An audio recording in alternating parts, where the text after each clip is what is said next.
Quando foi descoberto o vírus, os cientistas e pesquisadores buscaram uma forma de encontrar uma cura por meio de investimentos em dinheiro e tempo, mas ainda foi encontrado, causando uma crise em torno do mundo do HIV. E com os avanços tecnológicos, ainda existe a esperança de ser encontrada a cura. Isso você verá mais no próximo episódio. Nossa, sabe o que eu tô pensando aqui? O quê? Quantas pessoas será que tem HIV no mundo? Nossa, eu nunca tinha pensado nisso. Vou pesquisar. Uau. Que isso? Mais de 38 milhões de pessoas vivem com HIV no mundo e mais de metade são mulheres. Nossa, qual será o país que mais tem? Aqui tá falando que é a África do Sul, com mais de 8 milhões de casos confirmados. Nossa, é muita gente. Quanto será que tem no Brasil? São mais de 960 mil casos iguais no Brasil. Será que todas as pessoas transmitem o HIV? Bem, aqui tá falando que 94% dessas pessoas, devido aos remédios, não transmitem nem apresentam sintomas.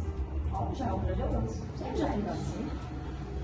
Aqui tá falando que não tem uma vacina desenvolvida, mas que vários testes são feitos, inclusive aqui no Brasil. Olha, quanto tempo será que isso sai aí? Ai, não sei, bem que a gente podia procurar outra pessoa pra gente saber mais disso, não é? Tem um na escola, um de história. Como é que ele chama? Baião. O professor do oitavo. Vamos ver se a gente consegue falar com ele? Vamos. Oi, pessoal! Agora nós vamos trabalhar um pouquinho mais sobre o assunto com o professor Fábio Baião. E aí, pessoal, tudo bem? Eu sou o professor Fábio Baião, sou professor de História, coordenador de História, e estou aqui para poder aprender um pouquinho mais com vocês. Vamos lá! Bom, agora para começarmos o nosso bate-papo, queríamos saber como a epidemia da AIDS afetou as políticas públicas e os sistemas de saúde nos anos de 1980 e 1990.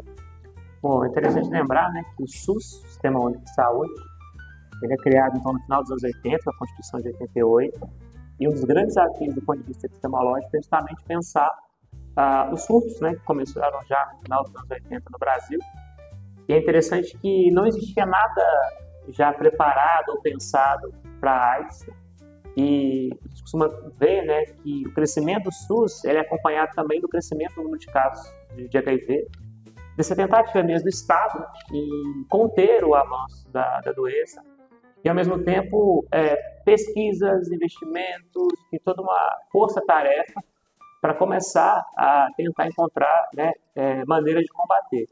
Inicialmente a AIDS é associada a uma série de questões muito preconceituosas, né, a determinados comportamentos tidos como comportamentos inadequados, promiscuidade, tem AIDS quem tem muitos parceiros sexuais, tem AIDS homossexuais, enfim. Quando a doença começa a atingir pessoas mais famosas, né, e começa a se disseminar entre classe média alta, há uma tentativa, né, uma mudança um pouco no discurso, e aí você vê uma tentativa maior de combate. Mas inicialmente a gente percebe, né, que é uma força-tarefa muito em torno do desconhecido.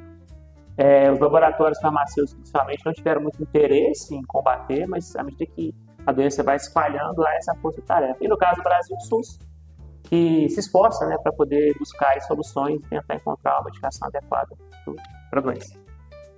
Agora a gente queria saber como que esse diagnóstico, lidar com essa doença afeta na vida das pessoas, principalmente economicamente e socialmente. Então, tem a questão do trabalho, né? Primeiro, assim, a pessoa que faz... a pessoa que é diagnosticada, né? Até hoje existe um estigma muito grande sobre a doença, que é a simples convivência com a pessoa soropositiva, né? Vai contaminar as demais. Então, tem todo esse estigma em relação ao preconceito, né? A falta de conhecimento em relação à doença. E mesmo quando esse preconceito ele é superado, né? A pessoa consegue se estabelecer no mercado de trabalho, ali, o próprio tratamento, as dificuldades em relação ao tratamento, a própria dificuldade em relação à medicação também pode gerar ausência, atestados, a pessoa fica saúde debilitada. Então, assim, existe esse estigma do empregador, de olha, eu não vou contratar uma pessoa soropositiva porque, vamos supor que ele consiga superar essa primeira barreira relacionada ao preconceito que diz respeito à doença. Mas existe ainda um estigma muito grande em relação se aquela pessoa vai conseguir efetuar o trabalho de maneira adequada. Você vai ter, por exemplo, disposição, você vai ter força física, você vai ter concentração, você vai ter ali uma série de aptidões necessárias para a realização daquele trabalho. Isso acaba impactando, né, economicamente, a pessoa não consegue fazer esse trabalho, e sem contar o estigma social. A gente sabe que até hoje, apesar de todas as campanhas, né, as várias décadas aí que a AIDS se vincula no noticiário como uma doença, né, e as pessoas têm cada vez mais conhecimento sobre, ainda tem um estigma muito grande, e isso acaba dificultando o convívio social. Então, para piorar a situação, além dessa dificuldade do convívio social, essa não inserção no mercado de trabalho, uma inserção de maneira não qualificada, acaba gerando, então, dificuldades econômicas de pessoas que são soropositivas.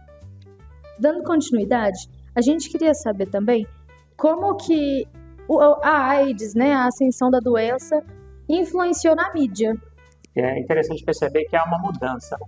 A gente percebe assim, algumas fases. Primeiro, uma fase de negação da doença. Não negação, não publicização da doença. Então, assim, enquanto a AIDS estava, né, focada geograficamente em determinado continente, todos nós sabemos, quando a AIDS estava focada em determinados grupos sociais, não havia essa preocupação em vincular a doença. Né? No início dos anos 90, há um boom de informações, e aí um pouco, talvez, histéricas, né? No sentido assim de, é uma doença, não se sabe ao certo o que é, né? E assim, manchetes, inclusive, um pouco preconceituosas, né? Novamente, relacionando a AIDS, algum tipo de comportamento dito como comportamento não usual, do ponto de vista sexual, do ponto de vista a doença que comete mais uso de droga, etc. Então, há esse papel da mídia também numa segunda fase, talvez um pouco mais sensacionalista. E a gente percebe a partir de mobilizações governamentais e não governamentais, né? Acho que a gente pode destacar aí na Inglaterra, né, o sistema de saúde da Inglaterra, me fugiu o nome agora, mas se mobiliza também uma campanha muito grande nos anos 90, a própria Princesa Diana também no contexto da Europa, no contexto da Inglaterra, com as suas ações, as ONGs, enfim. Então você tem uma maior sensibilidade, né, sensibilização, na verdade, por parte da mídia, que começa a perceber a AIDS de uma perspectiva mais global. E aí começa a ter, digamos, informações um pouco mais assertivas, começa a vincular um pouco mais parâmetros da doença, fugindo de estereótipos, pensando, né, do ponto de vista mais científico, começa a trazer especialistas para falar. E aí você começa a ter, a partir de meados dos anos 90, campanhas, né, por parte dos estados, por parte dos governos, muito mais de prevenção, e a mídia ajuda bastante nesse ponto. Mas é interessante pensar essa crescente, né, de uma certa negação ou desdém da doença, né, para um caráter mais sensacionalista, no segundo momento, até numa fase mais que a sensibilização em relação à doença, né, e um apoio muito grande, principalmente se a gente pensa, né, nos anos 90, que você não tem a propagação na internet, a propagação nas redes sociais, conforme nós temos hoje, o grande canal de divulgação da doença, né, no sentido de prevenção, de combate, etc., era através da mídia, que ela teve um papel fundamental a partir da segunda metade dos anos 90. Bom, pessoal, estamos chegando ao fim da nossa entrevista. Queria agradecer a sua participação. Muito obrigada, Brian. Eu quero agradecer vocês também pelo convite, parabenizar o grupo aí pelo trabalho. Acho que é um tema extremamente relevante. A minha geração, né, que nasceu no final dos anos 80, sempre foi bombardeada nas escolas com informações sobre HIV. Eu acho que hoje, né, a gente sente falta desse acesso à informação. Quando eu falo bombardear, no bom sentido.